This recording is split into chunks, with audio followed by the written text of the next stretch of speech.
அனைத்து பிரமிட் ஆன்மீக மன்றங்கள் இயக்கம் சார்பாகவும், குளோபல் புத்தாஸ் தியான பாடசாலை சார்பாகவும் உங்கள் அனைவரையும் இந்த நிகழ்ச்சிக்கு வரவேற்கிறோம் மாஸ்டர்ஸ். பத்ரிஜியின் லாக்டவுன் செய்திகள் அந்த புத்தகத்திலேருந்து நம்ம இன்னைக்கு 11வது நாளா அதை பற்றி பார்க்க போகிறோம். இந்த புக்கை எழுதுனதுக்காக நம்ம அருணா தேவேந்திரன் மேடமுக்கும் நம்ம கோமதி மேமுக்கும் நம்ம நன்றியை செலுத்திக்கலாம். பத்ரிஜி சொன்ன அந்த இதெல்லாம் கோர்த்து இந்த புக்கா அவங்க கொடுத்துருக்காங்க. இதன் மூலமா நம்ம நிறைய புத்தகங்கள்ல இருந்து கிடைச்ச ஞானங்களை இந்த ஒரு புக்லயே நம்ம நிறைய விஷயங்கள் தெரிஞ்சுக்க முடிஞ்சிச்சு. அதனால இத கொடுத்ததுக்காக நம்ம அந்த கோமதி மேமுக்கும் அவங்க கணவருக்கும் நம்ம அருணா தேவேந்திரன் மேமுக்கும் ரொம்ப நன்றியை நம்ம தெரிவிச்சுக்கலாம் நம்ம எல்லாரும் சார்பாகவும். இன்னைக்கு நான் இந்த புக்ல எதை பத்தி பேச போறேன் அப்படின்னா, பிரமாணங்கள், பவரோகம், ஆன்மீகத்திற்கு அறிவியல் துணை புரிய வேண்டும். இந்த 3 ஹெட்டிங்ல இருந்து தான் நான் இன்னைக்கு பேச போறேன். அதாவது பிரமாணங்கள் அப்படின்னா அதுல 4 வகைகள் இருக்குது. பிரமாணங்கள்னா ஆதாரம் அப்படின்னு அர்த்தம். இப்ப அதுல 4 இது என்னென்ன அப்படின்னு பார்க்கலாம். சப்த பிரமாணம், உருவக பிரமாணம், அனுமான பிரமாணம், அதுக்கப்புறம் நேரடி பிரமாணம். சப்த பிரமாணம் அப்படின்னா என்னன்னு நம்ம பார்க்கலாம். அதாவது ஒரு ஞானிகள் அவங்க சொல்ற வார்த்தைகள் எல்லாமே நம்ம நம்பக்கூடியதா இருக்கும், உண்மைத்தன்மை வாய்ந்ததா இருக்கும். இதே மாதிரி நம்ம புத்தகங்கள் படிக்கிறது மூலியமா இந்த மாதிரி ஒரு சில முன்னோர்கள் நமக்கு நிறைய பேர் சொல்லியிருப்பாங்க. அவங்க சொன்ன வார்த்தைகள்லாம் உண்மையா இருக்கிற பட்சத்துல இது எல்லாமே சப்த பிரமாணம், அதாவது உண்மைக்கு ஆதாரமா இருக்கிறது. இப்ப ஒரு சிறையில ஒரு தூக்கு தண்டனை கைதி இருக்காங்க அப்படின்னா அவங்க கிட்ட அந்த தூக்கு தண்டனைக்கு முன்னாடி கொஞ்ச நேரத்துக்கு முன்னாடி கூட அவங்க சொல்ற வார்த்தைகள் எல்லாமே உண்மையா இருக்கும் அப்படிங்கிறது கூட இதுக்கு எடுத்துக்காட்டா சொல்றாங்க. இப்ப நமக்கு இந்துக்களுக்கு பகவத்கீதை, கிறிஸ்டின்ஸ்க்கு பைபிள், முஸ்லிம்க்கு இது இந்த மாதிரி 3 ஒவ்வொரு இதுக்கும் அவங்கவுங்க ஒரு இது வச்சிருக்காங்க. அந்த இதுதான் சப்த பிரமாணம் அப்படின்னு. இப்ப எல்லா இதுலயும் நமக்கு நிறைய இது எழுதி சொல்லியிருக்காங்க. இப்ப திருவள்ளுவர் திருக்குறள் சொல்லியிருக்காரு. இது எல்லாமே ஆதாரங்களா இருக்குது. அதை நம்ம படிச்சு தெரிஞ்சுக்கிறோம். இது அவங்க சொன்னது உண்மையா இருக்குது அப்படிங்கிற பட்சத்துல இது நம்ம சப்த பிரமாணம் அப்படின்னு சொல்றோம். அதாவது உண்மைத்தன்மையை அந்த ஆதாரங்கள் மூலியமா நம்ம தெரிஞ்சுக்கிறோம். இதுதான் சப்த பிரமாணம். இப்ப ஒரு பைலட் பாபா, அப்புறம் சுவாமி ராமாலாம் மண்ணுக்கடியில 10 நாள் இருந்தாங்களாம். அதுக்கப்புறம் அவங்க வெளியே வந்திருக்காங்க. இந்த 10 நாள்ல அவங்க காற்று இல்லாம வாழ முடிஞ்சது அப்படிங்கிறத விஞ்ஞானிகள் கூட ஆராய்ச்சி பண்ணி கண்டுபிடிச்சிருக்காங்க. இந்த மாதிரிதான் ஒவ்வொருத்தவங்களும் சொன்ன வார்த்தைகள் மூலியமா நம்ம உண்மைத்தன்மையை உணர்றோம். இப்ப புத்தர் தியானம் பண்ணா ஞானம் அடைஞ்சேன் அப்படின்னு சொன்னாங்க. அதை நம்ம கேட்டு தெரிஞ்சுக்கிட்டோம். அவங்க சொன்ன வார்த்தையில உண்மைத்தன்மை இருந்தது. அதே மாதிரி ஓஷோ விழிப்புணர்வை பத்தி சொல்லியிருந்தாங்க. அதுவும் உண்மையா இருந்ததுனால நம்ம அந்த புக்கை படிக்கும்போது நமக்கு அதை பத்தி தெரிய வருது. இந்த மாதிரி ஒவ்வொருத்தவங்களும் ஒவ்வொன்னு சொல்லும் போது அதுல இருந்து நம்ம தெரிஞ்சுக்கிறது தான் இந்த சப்த பிரமாணம். அதுல இருந்து அந்த உண்மைத்தன்மையை நம்ம எடுத்துக்கிறோம் அப்படிங்கிறதுதான் சப்த பிரமாணம் அப்படின்னு சொல்லியிருக்காங்க. அதுக்கப்புறம் உருவக பிரமாணம் அப்படின்னா உதாரணமா இருக்குது. இப்ப டெண்டுல்கர் செஞ்சுரி அடிச்சாரு அப்படின்னு சொல்றாங்க. அப்புறம் அது அவங்களாலதான் முடியுமா அப்படின்னு பார்த்தா இல்ல, அது எல்லாராலையும் முடியும். அதுக்கடுத்து எத்தனையோ பேர் சாதிச்சு காட்டியிருக்காங்க. அதே மாதிரி நிலாவுக்கு ஒருத்தவங்க போய் கால் வச்சாங்க அப்படின்னா கால் வச்சாங்க அப்படின்னா அது அவரால் மட்டும் முடியுமானா அது எல்லாராலையும் முடியும். இந்த மாதிரி நம்மளாலே முடியும் அப்படிங்கிற அந்த நம்பகத்தன்மையும் அதுல கவனம் செலுத்துறதும் அதுல நம்ம தீவிரமா இறங்குறதுதான் அதுக்கான இது ஒரு உதாரணமா நமக்கு சொல்றாங்க. இதே மாதிரி ஒருத்தவங்களால முடியுதுன்னா அது இன்னொருத்தவங்களாலே முடியும் அப்படிங்கறதுதான் இந்த உருவக பிரமாணம் அப்படிங்கிறதுக்கு எடுத்துக்காட்டா நமக்கு சொல்லியிருக்காங்க. அதுக்கப்புறம் 3வது அனுமான பிரமாணம். அனுமானம் அப்படின்னா நம்ம யூகிக்கிறது. இப்ப ஒருத்தவங்க ஆங்கிலம் பேசுறாங்க அப்படிங்கிறதுக்காக அவங்கள பார்த்தோன்னே இவங்க கான்வென்ட்ல படிச்சிருப்பாங்க, இவங்க நிறைய தெரியும் அப்படிங்கிறத நம்மளா ஒரு யூகம் பண்றோம். இதுதான் அனுமான பிரமாணம் அப்படின்னு சொல்றாங்க. அதே மாதிரி இந்த யூகங்கள்ல இன்னொன்னு என்ன, நம்ம தியானம் பண்ணோம்னா நம்ம முகம் பளபளப்பா இருக்கும், அவங்க மகிழ்ச்சியா இருப்பாங்க அப்படின்னு நினைச்சுக்கிறாங்க. அதுக்கப்புறம் ஒருத்தவங்க முகம் சோகமா இருக்குது அப்படின்னு பார்த்தோம்னா அவங்க பிரச்சனையில இருக்கிறாங்க அப்படின்னு நம்மளா யூகிக்கிறது, மத்தவங்கள பார்த்து நம்ம அவங்க இதனாலதான் இப்படி இருக்கிறாங்க அப்படின்னு நம்ம நினைக்கிறதா அந்த யூக பிரமாணம் அப்படின்னு சொல்றாங்க. அந்த யூகம் அந்த இதுக்கு ஆதாரம். இது அந்த அனுமான பிரமாணம் அப்படிங்கிறதுக்கு எடுத்துக்காட்டு. அதுக்கப்புறம் 4வதா வந்து என்ன சொல்றாங்க அப்டின்னா, நேரடி பிரமாணம் அப்டின்னு சொல்றாங்க. நேரடி பிரமாணம் அப்டின்னா, நம்ம நேரடியா உணர்றது. இப்ப லோப்சாங் ராங்கா அப்படிங்கிறவங்க வந்து வெள்ளி இலை பத்தி சொல்லியிருக்கிறாங்க. அதுக்கப்புறம் சூட்சும பயணம் பத்தி அவங்க சொல்றாங்க. அது வந்து அவங்க நேரடியா உணர்ந்து அவங்க சொன்னது. அது வந்து அவங்களுக்கு நேரடி பிரமாணம். அதே மாரி இப்ப நம்ம தியானம் பண்றோம். நம்ம தியானம் பண்ணி நம்ம நெறைய விஷயங்கள உணர்றோம் அப்டின்னா, அது நமக்கான நேரடி பிரமாணம். இப்ப நம்ம வந்து இப்ப நானே வந்து தொட்டியம் பிரமிடுக்கு போனேன். தொட்டியம் பிரமிட்ல போய் உட்கார்ந்து 2 மணி நேரம் தியானம் பண்ணோம். அவ்ளோ அமைதியா இருந்துச்சு. ஒரு தேவையில்லாத எண்ணங்கள் ஒண்ணு கூட வரவே இல்ல. அவ்ளோ இப்ப வீட்ல வந்து தியானம் பண்றோம்னா, நமக்கு நெறைய எண்ணங்கள் வரும். அப்புறம் நெறையா அதுக்கப்புறம் கொஞ்ச நேரம் கழிச்சு தான் சரியாகும். ஆனா, அங்க வந்து ஒரு எண்ணங்கள் கூட இல்லாம 2 மணி நேரமும் நம்ம ஃபுல் டைம் அந்த தியான நிலையிலேயே இருந்த மாரி இருந்துச்சு. பத்ரிஜி வந்து பிரமிடு சொன்னாங்க. அவங்க உணர்ந்தவங்க சொன்னாங்க. ஆனா, அத வந்து நம்ம அந்த பிரமிடு கீழ உட்கார்ந்து தியானம் பண்ணி பார்த்த பிறகு தான், ஓ! இவ்வளோ இது இருக்குதா? அப்படிங்கிறத நம்ம உணர முடியுது. இதுதான் வந்து நேரடி பிரமாணம். இந்த நேரடி பிரமாணம் அப்படிங்கிறது தான் வந்து தியானத்துக்கானது. நம்ம தியானம் பண்ணா நம்ம வந்து எல்லாத்தையும் உணரலாம். இப்ப மத்தவங்க சொல்றதுனாலயும், ஒரு புத்தகத்த படிக்கிறோம் அப்படின்னா, அது வந்து சப்த பிரமாணம். மத்தவங்க சொல்றத நம்ம கேட்கிறோம். அதே இது அந்த புத்தகத்த வந்து அதுல உள்ளத வந்து நம்ம உணர்றோம் அப்படின்னா, நம்ம தியானம் பண்ணியோ, நம்ம வாழ்க்கையோட அனுபவங்கள் மூலியமா நம்ம உணர்றோம் அப்படிங்கிறது தான் இந்த அனுமான இந்த நேரடி பிரமாணம். நம்ம உணர்றது வந்து நேரடி பிரமாணம். இது வந்து தியானம் மூலியமா மட்டும் தான் நமக்கு சாத்தியம். மத்த எதுவுமே வந்து மத்தவங்க மூலியமா கிடைக்கிறது மட்டும் தான். அந்த இவங்க லோக்சங் ராமா வந்து அவங்க வந்து தியானம் பண்ணி அவங்க அறிஞ்சது. புத்தர் வந்து அவர் அறிஞ்சது. அவர் சொல்லியிருக்கிறாரு.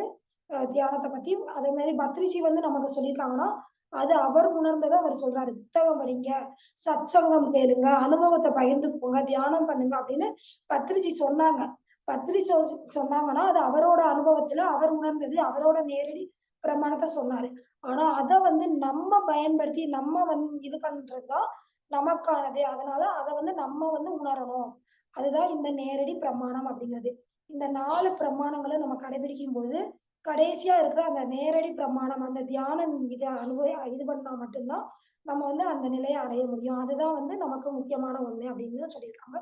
இந்த 4லயுமே வந்து எடுத்துக்கிட்டோம்னா, இப்ப இந்த சப்த பிரமாணம் அப்படிங்கிறது வந்து நமக்கு பக்தி யோகத்தையும், உருவக பிரமாணம் அப்படிங்கிறது வந்து கர்ம யோகத்தையும், அப்புறம் அனுமான பிரமாணம் அப்படிங்கிறது ஞான யோகத்தையும், இந்த நேரடி பிரமாணம்ங்கிறது தான் நமக்கு தியான யோகத்தையும் கொடுக்குது. அதனால நமக்கு வந்து தியான யோகத்துக்குள்ள நம்ம இப்ப வந்துட்டோம். அதனால நம்மளே வந்து நம்ம எல்லாத்தையும் உணர்ந்து நம்ம தெரிஞ்சுக்கலாம் அப்படிங்கிறது தான் இதுக்கானது. அதுக்கப்புறம் வந்து நம்ம வந்து பவரோகம் அப்படிங்கிறத பத்தி நம்ம இங்க பார்க்கலாம். பவரோகம் அப்படின்னா, நம்ம வந்து இந்த உடல் அப்படிங்கிற அந்த நோய். நான் வந்து இந்த உடலுக்கு என்னென்ன தேவை அப்படிங்கிறத மட்டும் நான் பூர்த்தி செஞ்சுக்கிடுவேன். அந்த எனக்கு அந்த உடல் மேல பற்று. இதுதான் வந்து இந்த பவரோகம் அப்படிங்கிறது. அதாவது உடல் சம்மந்தப்பட்டது தான் பெருசு அப்படிங்கிற எண்ணத்துல நம்ம இருக்கிறது தான், அந்த பவரோகம் அப்படிங்கிற இது. அதாவது உடல் பற்று. அ நான் தான் இந்த உடல் தான் நான் அப்படிங்கிற அந்த ஒரு எண்ணம் தான் அவரோகம். ஆனா, நம்ம அதை தாண்டி நமக்குள்ள அந்த ஆன்மாங்கிற ஒண்ணு இருக்குது. அந்த ஆன்ம நிலைய நம்ம அடையணும். அப்படிங்கிறத தான் நம்ம வந்து தெரிஞ்சுக்கணும். ஏன்னா, இந்த ஆன்மா இல்லன்னா, இந்த உடல்ங்கிறது இயங்காது. உடல் அழிஞ்சிருச்சுன்னா, ஆன்மா வந்து வெளியேறிடும். அந்த ஆன்ம நிலை அடையறதுக்கு நமக்கு உடல் தேவை. ஆனா, இந்த உடல் மட்டும் முக்கியம் அப்படிங்கிறது நமக்கு தேவை கிடையாது. ஆன்ம நிலை அடைஞ்சுட்டா, இந்த உடல் வந்து சரியான முறையில செயல்படும். எந்த நோயும் நமக்கு வந்து அண்டாது. அதனால ஆன்ம நிலைய தான் நம்ம உணரணும். அதுக்கு நமக்கு தியானம் தேவை. இப்ப நம்ம குரூப்லயே வந்து நம்ம லதா மேம் இருக்காங்க. அவங்களுக்கு கீழ விழுந்து கையில அடிபட்டிருந்தது. ஆனா அடிபட்டிருந்தாலும் நமக்கு கிளாஸ் எடுத்தாங்க. அதுக்கப்புறம் போய் கோயிலெல்லாம் தியானம் சொல்லிக் குடுத்தாங்க. இந்த மாரி ஒவ்வொரு மாஸ்டருக்குள்ளயும் ஒவ்வொரு பிரச்சனைகள் உடல் ரீதியா இருந்தாலும், ஆனா அவங்க அது பெருசா நினைக்காம, அதுக்கு அடுத்த நிலை நம்ம ஆன்ம நிலை வந்து நம்மளால முடியும். அந்த ஆன்மாவுக்கு வந்து எல்லாமே சாத்தியம். அப்படிங்கிற நிலையில போய் அவங்க எல்லாத்தையும் கத்துக் குடுக்குறதுக்கு தைரியமா பண்றாங்க. அந்த இதுலயே வந்து தேங்கி நிற்காம போறாங்க. இன்னைக்கு வந்து யோகிகள், ரிஷிகள், முனிவர்கள்லாம் அந்த காலத்துல வந்து காடுகள்ல வந்து மழை, வெயில் எல்லாமே பனி இதுல எல்லாத்துலயுமே அவங்க அந்த சிறிய துணிய உடுத்திட்டு கூட அவ்வளோ அழகா தியானம் பண்ணியிருக்காங்க, தவம் பண்ணியிருக்காங்க, நாள் கணக்குல உட்கார்ந்துருக்காங்க. அந்த காட்டுப்பகுதியில எத்தனையோ பூச்சிகள், விலங்குகள் எல்லாமே நடமாட்டம் இருக்கும். ஆனா, அந்த உடல் அப்படிங்கிற பற்று இல்லாம அவங்க இருந்ததுனால தான் அவங்களால தவம் பண்ண முடிஞ்சுச்சு. எத்தனையோ பேர் இன்னும் பண்ணிக்கிட்டு தான் இருக்காங்க. இமயமலையில பார்த்தோம்னா எவ்வளவோ யோகிகள் இருக்கிறாங்க. அவங்களும் தியானம், தவம் எல்லாமே பண்றாங்க. யோகம் பண்றாங்க. இதெல்லாம் பண்ணாலும் அவங்க அந்த உடல் பற்றுலருந்து விலகி இருக்கிறாங்க. சமண முனிவர்கள், சமண துறவிகள் எல்லாருமே எடுத்துக்கிட்டோம்னா, அவங்க வந்து உடல் பற்று நீங்கி இருக்கிறனால, அவங்க வந்து அந்த ஆடை கூட அணியாம அவங்க வாழ்ந்தாங்க. ஆனா நம்ம வந்து இந்த உடல் அப்படிங்கிறதுல நம்ம இருந்துகிட்டு இருக்கனால தான், நம்ம அந்த ஆன்ம நிலைய அடையாம நம்ம இருக்கிறோம். அதுக்கு வந்து நம்ம ஆன்ம நிலை அடையணும்னா நமக்கு தியானம் தேவை. இப்ப சில பேர் வந்து எடுத்துட்டோம்னா, நான் வெயில்ல போனாலே எனக்கு என்னோட ஸ்கின்னுக்கு வந்து அலர்ஜி வந்துரும். அப்படின்னு சொல்லி நம்ம உடம்ப வந்து ரொம்ப பார்ப்பாங்க. அது மாரி எனக்கு குளிர் தாங்காது அப்படின்னு நம்ம இந்த உடல வந்து ரொம்ப கருதி பார்க்கும்போது, பார்த்தோம்னா நமக்கு வந்து அந்த உடல் அப்படிங்கிற பட்சத்துல நம்ம தேங்கி போயிருவோம். அதே நம்ம ஆன்மாவ நம்ம பார்த்து, நம்ம அந்த தியானம் பண்ணி ஆன்மாங்கிறத உணர்ந்துட்டோம்னா, நம்மளால நமக்கு வந்து அந்த வெயிலாலயோ, மழையாலயோ, பனியாலயோ எந்த பாதிப்பும் நம்ம உடல்ல வந்து அண்டவே அண்டாது. நம்ம வந்து ஹேப்பியா நம்ம எந்த நோயுமே வந்து நமக்கு வராது. ஆன்ம நிலைய உணர்ந்துட்டாலே எல்லாமே வந்து ஆரோக்கியமா தான் நம்மளால இருக்க முடியும். அதுக்கு தான் சித்தர்கள் வந்து சொல்லியிருக்காங்க. அ நம்ம அதாவது நம்ம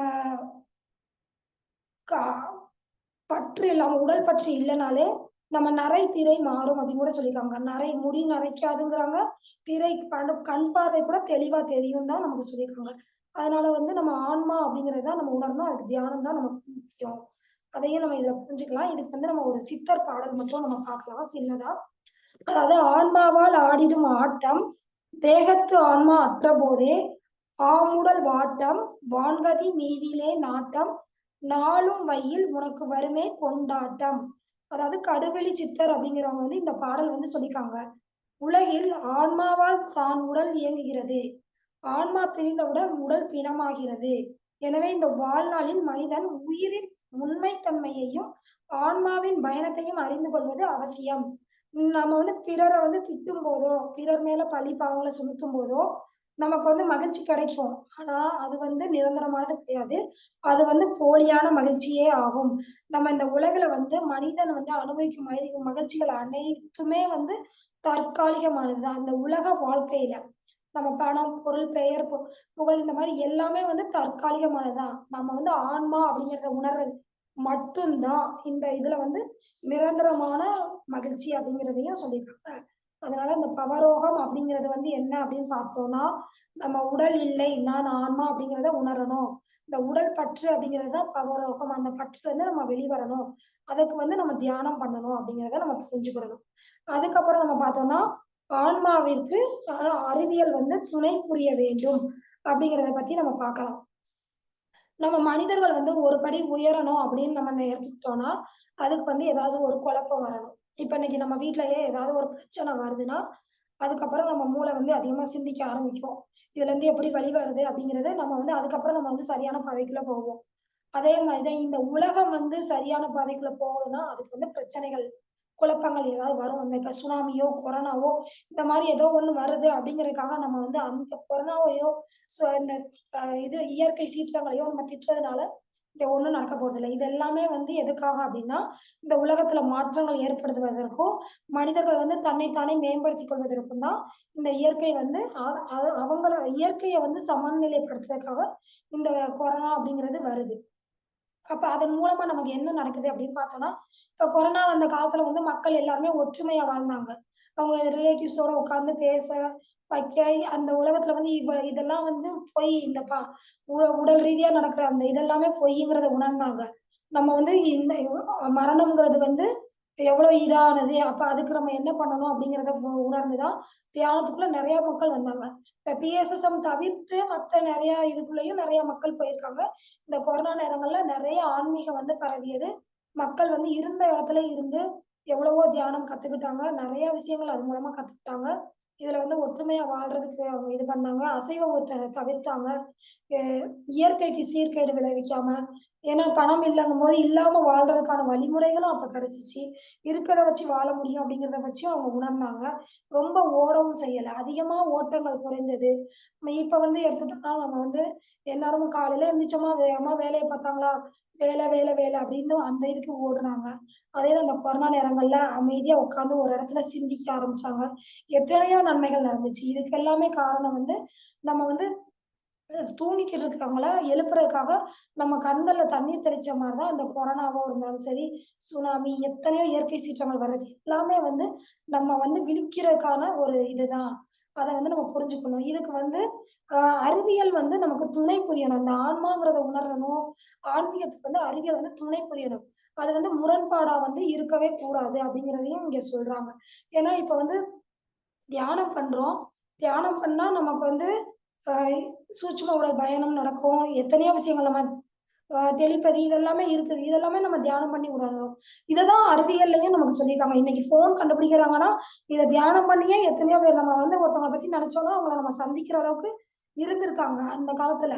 தியானம் பண்றதுனால, தவம் பண்றதுனால. அதே இது அவங்க அது மூலியமாவே நெறைய செய்திகள்லாம் அனுப்பியிருக்காங்க. முன்னாடி காலத்துல மன்னர், முனிவர்கள் எல்லாருமே அந்த மாரி செய்திகள்லாம் கூட தவம் பண்ணி கூட அனுப்பியிருக்காங்க. இன்னைக்கு நம்ம ஃபோன் மூலியமா பண்றோம். அத வந்து அறிவியல் வந்து கண்டுபிடிச்சிருக்காங்க. ஆனா, அந்த அறிவியல் வந்து விஞ்ஞானத்துல வந்து இந்த குண்டு, அ அணுகுண்டு, ராக்கெட் இதெல்லாம் வந்து கண்டுபிடிக்கிறாங்க அப்படிங்கிறதுக்காக, அத வந்து நம்ம பெருசா வந்து நம்ம சொல்ல முடியாது. ஏன்னா, இதெல்லாமே தியானம் பண்ணாலுமே நெறையா பேர் வந்து தெரிஞ்சுக்கிறத செய்றாங்க. அப்ப வந்து அந்த குண்டு போடுறது, இப்ப ஒரு மத்தவங்கள கெடுக்கிறது அப்படிங்கிறது வந்து அறிவியல் போகுதுன்னா, இது வந்து தவறான செயல். ஆன்மீகத்துல இருந்தா வந்து நம்ம வந்து ஒற்றுமையா தான் வாழறக்கு நமக்கு வழிவகுக்குது. இப்ப யார் மேலயும் பகை வந்து உண்டாகாது. எல்லாருமே ஒண்ணு அப்படிங்கிற அந்த நிலைய தான் நம்ம அடைவோம். அதனால ஆன்மீகத்துக்கு வந்து அறிவியல் வந்து துணை புரிய தான் செய்யணுமே தவிர, அதுக்கு வந்து முரண்பாடா இருக்கக்கூடாது அப்படிங்கிறதையும் நம்ம இதுல இருந்து தெரிஞ்சுக்கணும். ஏன்னா, இதுல இந்த ஆன்மீகத்துல என்ன வருதோ அதுதான் அறிவியல்லயும் சொல்றாங்க. ஆனா, அதுக்கு வந்து தவறான கண்டுபிடிப்புகளுக்குள்ளயும் போகுறது வந்து தவறான செயல். ஏன்னா, இங்க ஒற்றுமையா இருக்கிறதுக்கு தான் நம்ம வந்திருக்கிறோம். அதுக்கு வந்து நமக்கு என்ன தேவைன்னா, நம்ம அமைதி, அன்பு இந்த இதுக்குள்ள நம்ம போகணும். அதுக்கு வந்து தியானம் தான் தேவை. அதுக்கு ஒத்துழைச்சு இந்த அறிவியல் இருந்தாலே நமக்கு போதுமானது தான். அப்படிங்கிறத நம்ம புரிஞ்சுக்கணும். இப்ப பிஎஸ்எஸ்எம் அப்படிங்கிறதுக்குள்ள நம்ம வரும்போது, அறிவில்லாதவங்க கூட அறிவாளிகளா ஆகுறாங்க. ஏன்னா, இன்னைக்கு வந்து எனக்கெல்லாம் எடுத்துட்டா நான் +2 தான் படிச்சிருக்கேன். எனக்கு அந்த அளவுக்கு பெருசா ஒண்ணுமே தெரியாது. நான் வந்து +2 முடிச்ச உடனே திருமணம் ஆயிருச்சு. எந்த இதுவுமே அதுக்கப்புறம் நான் கத்துக்கவே இல்ல, படிக்கல, எதுவுமே நான் பண்ணல. நான் அந்த கொரோனா முடியிற டயத்துல தான் நான் தியானத்துக்குள்ள வந்தேன். வந்த பிறகு பார்த்தா, தியானம் பண்ண பிறகு, இன்னைக்கு வந்து நம்ம ஒரு புக் படிங்க. நீங்க இத பண்ணுங்க, அத பண்ணுங்க. இன்னைக்கு குளோபல் புத்தாஸ் வந்த பிறகு இங்கிலீஷ் புக் படிங்கன்னு நமக்கு கோமதி மேம் சொல்றாங்க. இது எல்லாமே வந்து தியானத்துக்குள்ள வந்த பிறகு, இந்த பிஎஸ்எஸ்எம்ல வந்த பிறகு தான் இதெல்லாம் எனக்கு வந்து தெரிய வந்தது. இல்லன்னா, நான் தியானமே பண்ணல அப்டின்னா, நான் அமைதியா வீட்டுக்குள்ள ஒரு ஹோம் மேக்கரா நான் சமையல் வைக்க, சாப்பிட, தூங்க, ஏதோ என்னால முடிஞ்ச சின்ன சின்ன வேலைகள் வீட்ல செய்றேன். இந்த மாரி தான் நான் இருந்திருப்பேன். கொஞ்சம் கூட என்னைய நான் மேம்படுத்திக்கிறதுன்னு எனக்கு தெரியவே தெரியாது. அதுக்கு எல்லாமே காரணம் நமக்கு இந்த பிஎஸ்எஸ்எம்மோ, இன்னைக்கு ஒவ்வொரு மாஸ்டர்ஸ் நமக்கு வந்து சொல்லிக் குடுக்குற அந்த ஞானமோ, பத்திரிச்சு சொல்லிக் குடுத்துட்டு போயிட்டாங்க. அவங்க இருக்கையில நான் தியானத்துக்குள்ள வரல. ஆனா அவங்க சொல்லிக் குடுத்தத இன்னைக்கு கொண்டு போய் நமக்கு சேர்க்குறாங்க பாருங்க. மத்த எல்லா மாஸ்டர்ஸ் மூலமா நம்ம நெறைய ஞானங்கள் கத்துக்குறோம். இன்னைக்கு கோமதி மேம் குரூப்ல வந்த பிறகு எவ்வளவோ விஷயங்கள் நான் கத்துக்கிட்டேன். அதெல்லாமே காரணம் நம்ம இந்த அவங்க மூலியமா தான்.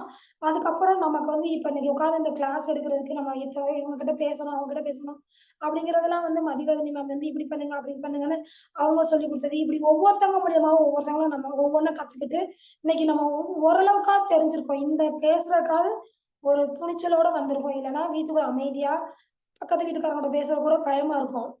நம்ம ஏதாவது பேசிருவோமோ! இது வந்து ஒரு தப்பா போயிருமோ! அப்படி போயிருமோ! அப்படின்னு சொல்லி தோணும். யார்கிட்டயுமே ஒரு பேசுறது கூட பயமா இருக்கும். ரொம்ப பழகுறதுக்கே இது பண்ணோம். இன்னைக்கு வந்து எத்தன பேர்கிட்டயோ பேசி, எவ்வளவோ மாஸ்டர்ஸ்க்கு மூலியமா நெறைய விஷயங்கள் நம்ம கத்துக்குறோம். இதுக்கு எல்லாமே காரணம் நம்ம பிஎஸ்எஸ்எம் மூலியமா தான். இங்க வந்து நமக்கு அறிவு இல்லாதனால நம்ம கொஞ்சமாவது அறிவ உண்டு பண்றதுக்கு வழிகாட்டுறாங்க. அந்த வழி அத புடிச்சுக்கிட்டு நம்ம வந்து முன்னேறி போய்க்கிட்டே இருக்கிறோம். இன்னும் நம்ம நெறைய கத்துக்கிறதுக்கான வாய்ப்பு இங்க கிடைக்குது. இது மூலியமா நம்ம இந்த இத வந்து ஒரு ஆலமரம் மாரி பறந்து விரிஞ்சுகிட்டே வருது. அததான் பத்திரிச்சி வந்து சொல்றாங்க. அவங்க இல்லாட்டினாலும், இன்னும் வந்து நமக்கு இத்தன 30 வருஷம் கழிச்சு கூட இன்னும் முன்னேறிக்கிட்டு தான் போகும் அப்படிங்கிறதையும் அவர் சொல்லிட்டு தான் போனாரு. இ இதுல வந்து எடுத்துக்கிட்டோம்னா, நம்ம கடந்த காலத்துல வந்து இருக்கிறவங்க அஞ்ஞானிங்கிறதையும் சொன்னாரு. எதிர்காலத்த பத்தி நம்ம சிந்திக்கணும். அவங்க தான் ஞானி. நம்ம நிகழ்காலத்துல வாழணும் அப்படிங்கிறதையும் அவங்க சொல்லிட்டு தான் போயிருக்காங்க. நம்ம கடந்த காலத்துல இருந்து எதையுமே கத்துக்காம, சும்மா கண்டத சிந்திச்சுக்கிட்டு இருந்தோம்னா, அவங்க அஞ்ஞானியா தான் வாழ முடியும். அதனால நம்ம வந்து எதிர்காலத்துல என்ன நடக்குங்கிறத அவர் சொல்லிட்டு போயிருக்காரு. அத பத்தி இந்த பிஎம்சி வந்து நல்லா பறந்து விரிஞ்சு, ஒரு ஆலமரம் மாரி நெறைய இடங்கள்ல வேரூன்றி வளர்ந்துகிட்டே வருது. அதுக்கு காரணம் வந்து கத்திரிச்சீ போட்ட விதை தான். இன்னும் அது வந்து இன்னும் வருங்காலங்கள்ல இன்னும் பெரிய லெவல்ல வரும். அப்படிங்கிறதையும் அவங்க சொல்லிட்டு தான் போயிருக்காங்க. அதுவும் நடந்துகிட்டே தான் இருக்கு. நம்ம கண்கூடா பார்த்துக்கிட்டே தான் வர்றோம். அது மாரி இப்போ வந்து ஒரு நீர் வந்து எப்படி பள்ளத்த நோக்கி போகுமோ, அதே மாரி சத்தியத்த அறியறதுக்கு நம்ம ஆன்மீகத்த தேடி நம்ம வந்துகிட்டு இருக்கோம். இந்த சத்தியம் உள்ளவங்க தான் இந்த இத தேடி சத்தியத்த தேடி வர்றவங்க கண்டிப்பா இந்த பிஎஸ்எஸ்எம்குள்ள வருவாங்க. அதன் மூலமா நம்ம நெறைய விஷயங்கள் கத்துக்கவும் முடியும். அப்படிங்கிறதையும் நம்ம இதுலருந்து தெரிஞ்சுக்கலாம். அதாவது புத்திசாலியா இருக்கிறவங்க வந்து நம்ம வந்து வலிமை உள்ளவங்களா இருக்கணும். அதே இது வலிமை உள்ளவங்க வந்து புத்தி இல்லாதவங்களா இருந்தா, அது பிரயோஜனமே இல்ல அப்படிங்கிறதையும் நமக்கு பத்திரிச்சு சொல்லிட்டு போயிருக்காங்க. அததான் வந்து நம்ம உணரணும். ஏன்னா, இன்னைக்கு வந்து நம்மகிட்ட வலிமை இருக்குது. ஆனா, நம்ம புத்தியே இல்லன்னா, அது பிரயோஜனமே கிடையாது. அதுக்கு அந்த புத்திக்கு என்ன தேவை? நம்ம நெறைய புத்தகங்கள் படிக்கணும், நெறைய ஆசான்கள் பேச்ச கேட்கணும், நம்ம சத்சங்கம் கேட்கணும், நம்ம நெறைய மாஸ்டர்ஸ்களோட ஸ்பீச் எல்லாமே கேட்டு, அது மூலியமா நம்ம ஞானத்த வளர்த்துக்கணும் அப்படிங்கிறத நம்ம இதுலருந்து தெரிஞ்சுக்கலாம். இப்ப பரசுராமர் வந்து எடுத்துக்கிட்டோம்னா, நெறைய சத்திரியர்கள கொன்னாரு. அதுக்காக அவர் செஞ்சது தவறா அப்படின்னு பார்த்தா தவறு கிடையாது. ஏன்னா, அவர் வந்து அது மூலியமா நல்லது தான் கொண்டு வராரு. இப்ப யமன் இருக்காரு. யம தர்மராஜா வந்து மரணத்துக்கான கடவுள் அப்படின்னாலும், அவர் வந்து யாருக்கு மரணம் தேவையோ அவங்களுக்கு தான் குடுக்குறாரு. அவர வந்து தர்மராஜான்னு தான் நம்ம சொல்றோம். அவர வந்து அதர்மராஜா அப்படின்னு நம்ம சொல்லல. யாருக்கு என்ன தேவையோ அத குடுக்குறதுக்காக தான் அவங்க எல்லாருமே வர்றாங்க. இந்த எப்படி சுனாமி, கொரோனா வந்து நம்ம உலகத்த புதுப்பிக்குதோ, அதே போல தான் எல்லாமே கெடுதல் நடக்குதுன்னு நம்ம சொல்லக்கூடாது. அதன் மூலமா நம்ம என்ன கத்துக்குறோம் அப்படிங்கிறத நம்ம புரிஞ்சுக்கிடணும். இப்போ ஒரு நம்ம ரிலேட்டிவ்ஸே யாரோ ஒருத்தவங்க இறக்குறாங்கன்னா, அத பார்க்கும்போது இதனால தான் இப்படி நடக்குது அப்படிங்கிறத நம்ம கூட புரிஞ்சுக்க முடியுது. அதனால இந்த மரணம் அப்படிங்கிறது வந்து நம்ம தண்டனையா எடுத்துக்கிடாம, அதன் மூலமா நம்ம என்ன பாடங்கள் கத்துக்கணும், நம்ம ஆன்மாங்கிறத உணரணும். நம்ம வாழும்போதே மரணம் வந்து ஒரு பெரிய விஷயம் கிடையாதுங்கிறத நம்ம உணரணும். அப்படிங்கிறத நம்ம புரிஞ்சுக்கணும். இப்ப வந்து இந்த உலகத்துல நம்ம வாழ்றோம்னா, இது வந்து ஒரு வாடகை வீடு. அதுபோல தான் இந்த உடல் உள்ள வந்து இந்த ஆன்மா குடியிருக்குது. அந்த ஒரு சட்டம் மாரி தான் அந்த ஆன்மாவுக்கு வந்து. இந்த உடல வந்து கழட்டி போட்டு நம்ம அடுத்த உடல தேடி போய்க்கிட்டே இருக்கோம். அதனால இதுக்கு கவலைப்படவோ எதுவுமே நமக்கு தேவையே கிடையாது. யம தர்மராஜா, யமா அப்படிங்கிறது வந்து மாயா அப்படின்னு திருப்பி போட்டா வருது. இந்த மாயைகளை கடந்து நம்ம ஆன்ம நிலைய அடையணும் அப்படிங்கிறது தான் இந்த யம தர்மம் அந்த இதுல இருந்து நம்ம புரிஞ்சுக்கணும். அதனால எதுவுமே வந்து தவறு, சரிங்கிறது கிடையாது. எல்லாமே வந்து நம்ம உணர்ந்து சரியான பாதையில சத்தியத்த அறிவதற்கு நம்ம போகணும் அப்படிங்கிறத இதுலருந்து நம்ம தெரிஞ்சுக்கலாம். இதோட நான் முடிச்சுக்கிறேன் மாஸ்டர்ஸ். ஏதாவது டவுட் இருந்தா நீங்க கேட்கலாம். அம் உங்களுக்கு தெரிஞ்சதையும் நீங்க இதுல நீங்க ஷேர் பண்ணலாம். Thank you masters.